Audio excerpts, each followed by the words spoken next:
Las realidades y sucesos de la sociedad son complejas y cambiantes. Por eso es necesario abordarlos con profundidad, asumiendo un verdadero rol protagónico.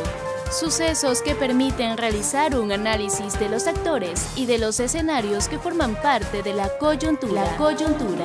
Diferentes puntos de vista permiten comprender la coyuntura política, social y económica del país. La coyuntura. ¿Qué tal? Estamos desde la Casa Legislativa con la asambleísta Cristina Reyes, quien nos ha recibido para conversar un poco sobre la coyuntura política actual. Asambleísta, muy buenos días, gracias por recibir a Radio Comunicación Efectiva y su programa La Coyuntura. Buenos días, muchísimas gracias por visitarnos aquí en la Casa Legislativa, a la orden. Claro, todo un gusto conversar con usted en estos minutos sobre la coyuntura política actual, ¿no? Empecemos por lo más reciente, ¿no? La semana anterior el Ejecutivo, a través del Presidente de la República, obviamente, envió la proforma presupuestaria para el 2019. En estos días la Asamblea, la comisión respectiva, va a tratar sobre la proforma presupuestaria. ¿Cómo ve esta proforma? ¿Efectivamente se cumplen los parámetros que había establecido el gobierno sobre la austeridad? Se habla de 71 millones de dólares que se están ahorrando en cuestiones de gastos personales, específicamente de salario. ¿Cómo ve la proforma presupuestaria el próximo año? ¿Efectivamente se puede dinamizar la economía del país? Aún estoy en el análisis a profundidad del proyecto que recién ha sido enviado.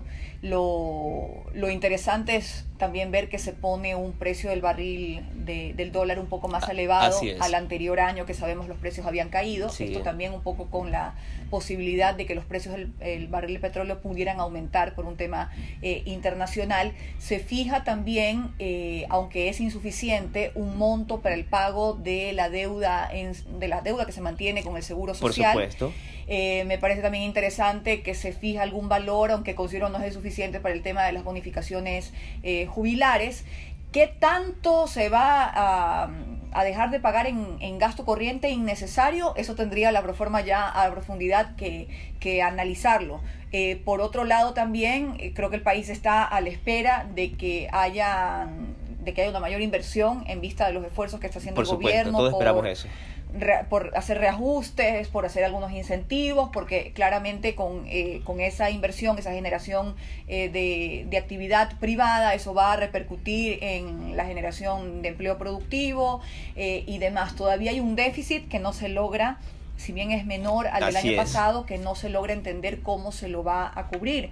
Por otro lado, también creo que el gobierno tiene que contarnos un poco, transparentar el tema de la deuda, cuánto de los recursos de esa proforma van a ir destinados para el pago de la amortización de la deuda. A mí me quedan algunas dudas, me parece que vamos a ver cómo aterriza en la realidad estos anuncios que hace el gobierno. Claro, y lo importante es que no se deje de invertir en la educación, en la salud y sobre todo también usted, que forma parte de la Comisión de los Derechos de los Trabajadores, que se pueda cumplir con los salarios de los trabajadores, específicamente los que han tenido retrasos durante muchos meses en cuanto al pago, ¿verdad? Entonces, creo que todos enfocamos a que se respete todo eso, ¿cierto? Sí, yo creo que 3 ejes prioritarios para el desarrollo de un país y que tiene que estar presupuestado y además debidamente proyectado en el presupuesto de un gobierno y en la ejecución de ese presupuesto es sin duda educación, salud y seguridad nacional, porque también el país vive momentos en los que la inseguridad se ha disparado. Lamentablemente, hemos tenido problemas en la frontera norte, se han creado algunas rutas del narcotráfico, entonces nuestro país ha existido denuncias también de cierto tráfico de armamento, de municiones, entonces donde más tiene que estar la presencia del Estado de una manera efectiva, con recursos, de una manera operativa, para precautelar el principal derecho ciudadano, que es la seguridad. Por supuesto. Asambleísta, tomando en consideración que usted forma parte de la Comisión de los Derechos de los Trabajadores, hubo un tema hace unas semanas atrás que usted trató y obviamente siempre ha tomado la batuta en este sentido, sobre los trabajadores de los medios incautados. ¿Cómo va esa situación de los trabajadores dentro de estos medios incautados? Bueno, dentro del estado de propaganda que el gobierno del expresidente Correa eligió en este país con el afán de tratar de implantar una verdad única, perseguir a las personas que pensaban distinto, era tomar el control de los medios públicos y de los medios incautados. En toda esa toma de estos medios, destrozaron esos medios.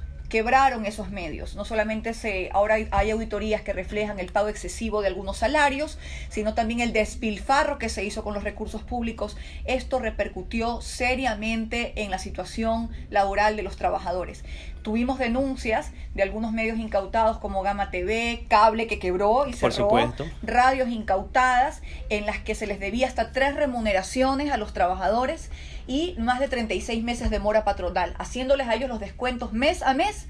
A ellos no se les depositaba en las cuentas del Seguro Social y ellos salían como morosos. Todo esto por un mal manejo, un manejo perverso por parte del gobierno del expresidente Correa. En vista de las denuncias que hicimos apoyándolos, porque claro que tenemos que defender los derechos de los trabajadores, se han puesto al día con el tema de las remuneraciones. Eso nos contenta por un lado, aunque bueno, después de la peripecia por y supuesto, el drama y tanto tiempo que se vivió, ¿no? Se ha desembolsado el Ministerio de Finanzas recursos y está pagando poco a poco para ponerse al día en el tema del Seguro Social. Todavía falta de pagar las liquidaciones en el caso de los trabajadores de Cable, los que cerraron esas instalaciones. Bueno, se avanza poco a poco. Las denuncias han surtido efecto. El secretario de Comunicación, Michelena, después de unas desacertadas declaraciones, prometió ponerse al día y no vamos a callarnos hasta que les paguen a los trabajadores. O sea que por parte del gobierno ya hay un compromiso, esperando entonces que se cumpla ese compromiso. Sí. Aquí lo que molesta realmente es que hayamos tenido que levantar la voz de tal manera para que el gobierno reaccione, cuando es algo elemental. Ellos tienen que ponerse al día con los derechos de los trabajadores y tendrían que haber buscado la manera, el financiamiento de pagar las liquidaciones que hacen falta, no esperar que levantemos la voz de esta manera, pero bueno, siempre estaremos listos para luchar. Eso es muy importante, ¿no? Un tema que nos preocupa mucho ha sido los diferentes casos de corrupción que se han venido descubriendo en estos últimos meses, ¿no? Y el más reciente, lo que tiene que ver con el ex secretario de Comunicación, Fernando Alvarado. Dentro de la Asamblea la semana anterior se trató esta temática. ¿Qué se pudo evidenciar? ¿A qué acuerdos llegaron para, de alguna u otra manera, ver si efectivamente gente del actual gobierno tiene que ver con la fuga de Fernando Alvarado? Bueno, primero decir que es lamentable que la corrupción esté arraigada de manera sistemática y de manera estructural en muchas instancias del Estado. No solamente son hechos puntuales y vergonzosos de escándalos que hemos visto en contratos, en cómo han defalcado los recursos públicos, sino que todavía aún persista en algunas instituciones del Estado gente que esté infiltrada y operando no sabemos para qué mezquinos intereses. El señor Alvarado tiene nada más y nada menos que 11 informes con predeterminación de indicios de responsabilidad penal. Estaba con una medida cautelar de la utilización del grillete y prohibición de salida del país por nada más y nada menos que delito de peculado, es decir, un delito contra la administración pública, y no entendemos una especie de complicidad en todo el sistema que ha permitido una fuga que es a todas luces escandalosa y vergonzosa. Hemos hecho la solicitud de comparecencias necesarias. Todos dicen que la culpa no es de ninguno, ¿verdad? Sí. O limitan sus competencias. Lo que a mí me parece realmente que sí recae absoluta responsabilidad en el Ministerio de Justicia, que tendrá que hacerse cargo con un ministro que ha presentado la renuncia, el presidente no se la ha aceptado todavía.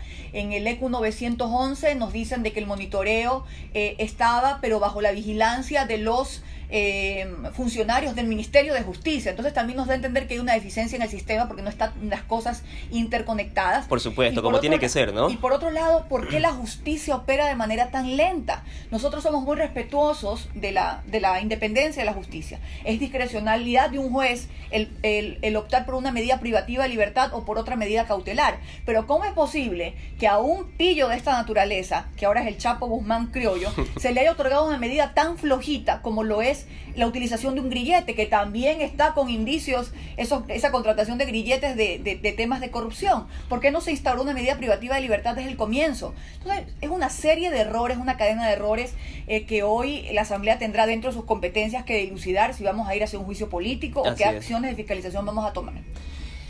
Desde el legislativo, ¿cuál es el pedido que le hacen al ejecutivo, al gobierno, específicamente en este caso? Como asamblea, ¿qué le piden al gobierno para que no se repita con otros funcionarios o exfuncionarios este tipo de situaciones? Bueno, primero que lo capturen. Esto ya está en manos del Ministerio del Interior. La ministra del Interior se deslindó un poco de su responsabilidad. En parte es cierto, ella no tenía, digamos, la competencia del cuidado o el monitoreo, pero sí del control migratorio.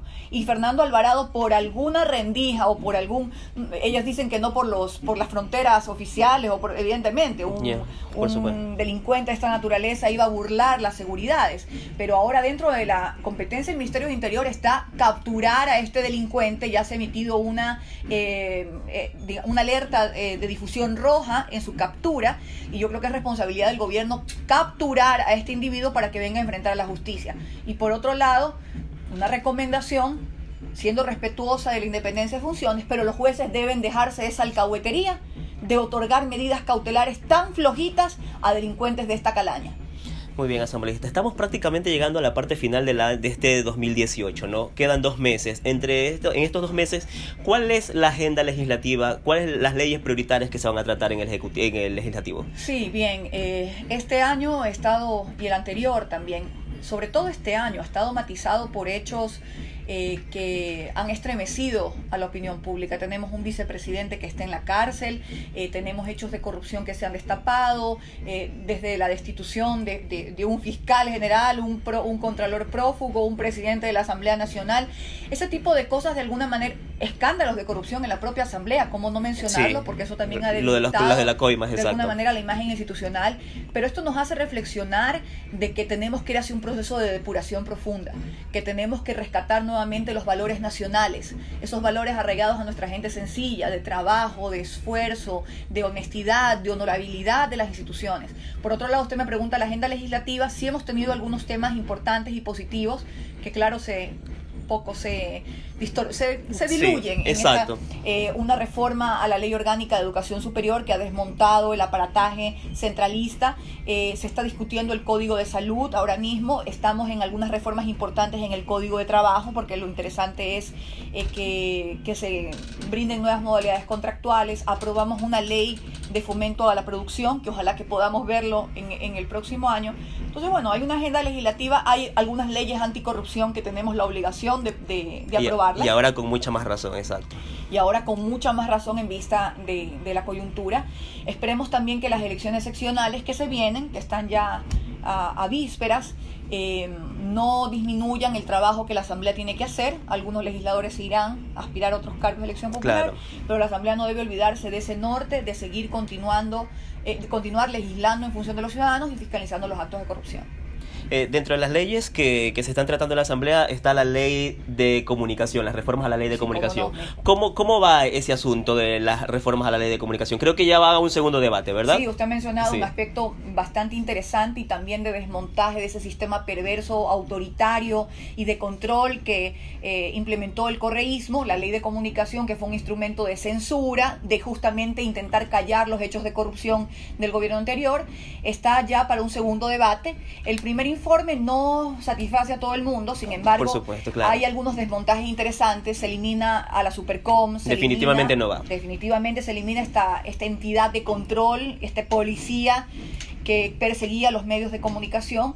Hay que implementar algunos mecanismos en el caso, porque nadie está exento al error, para la rectificación y la réplica, y para medidas de protección y de reparación en el caso de que un periodista cometa un error en función del ciudadano. ¿Cuál cree usted que puede ser ese mecanismo que se puede aplicar? Se estaba discutiendo el hecho. Lo que pasa es que la Defensoría del Pueblo tiene unas competencias claramente establecidas. Podría en algún momento patrocinar acciones constitucionales, más no acciones en el caso de que un periodista incurra en una injuria. Eso ya corresponde al ámbito penal, pero sí creo que se podrían establecer mecanismos directos para la réplica, la rectificación, a través de una carta del propio ciudadano en los espacios que el ciudadano requiere en base a la información errónea que se haya emitido, o en el caso también de las disculpas públicas, que esto sea también una solicitud inmediata. Puede ser de la Cordicom, porque la Cordicom se está también trabajando como un espacio de políticas de comunicación, en el que van a ir también organizaciones de la sociedad civil. Bueno, es un trabajo interesante el que se está haciendo. Importante que la nueva ley de comunicación guarde referencia con los estándares a nivel internacional, estándares en defensa de la libertad de expresión, y que nunca más nuestro país vuelva a caer en manos de ningún gobierno. También esto, la responsabilidad de ser cada día más honestos, más veraces, más transparentes, más responsables, quienes hacemos comunicación, Así es. que no solo son ustedes los periodistas, sino también los ciudadanos. Por supuesto, ¿no? Y es muy importante una ley, ¿verdad que sí? Entonces, asambleísta, para finalizar, dentro del papel de la asamblea, todo lo que se ha logrado durante este año han sido cosas muy interesantes. Como usted ha dicho, ha sido un año en donde se ha evidenciado muchas situaciones, ¿no? Y lamentablemente la corrupción ha campeado. Entonces, ¿qué sugiere usted como asambleísta dentro del papel, del rol de la asamblea para este de 2019? Diría yo que un consenso de todas las fuerzas políticas, un gran acuerdo nacional de cuál es el país que queremos, un país que no esté matizado por taras ideológicas ni por grupos que se crean dueños de la verdad. Aquí lo que queremos es un país con trabajo, un país con educación, un país con salud, un país donde haya un Estado que esté presente, pero sin ser una inmensa entidad burocrática, y también un mercado fortalecido a través de una dinámica que debe estar regulada, por supuesto, pero que permita el libre intercambio, la libre afluencia de bienes y servicios, porque eso repercute en el trabajo y en el empleo productivo.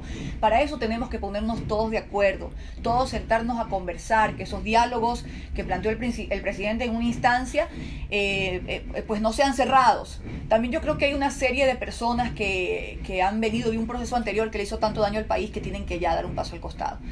En definitiva, todos aspiramos mejores días. Yo creo que entre las prioridades del país está la creación de empleo productivo, y para eso se necesita una serie de condicionamientos: salud, educación y seguridad nacional. Y para eso todos tenemos que entrar en una mesa muy grande donde cabemos todos sin duda y plantear ese país del futuro. Fortalecer entonces ese camino hacia donde todos queremos, ¿no? Asambleísta, muchísimas gracias por habernos Gracias atendido, y esperamos más adelante atenderla en la radio para seguir conversando sobre la coyuntura política nacional y por qué no internacional, porque también se ha puesto interesante la política internacional, ¿no? Entonces le dejo la invitación para que nos acompañe en su momento en Radio Comunicación Efectiva en nuestro programa La Coyuntura. Sí, Muchísimas gracias por atendernos. Gracias. Buenos días, gracias a todos.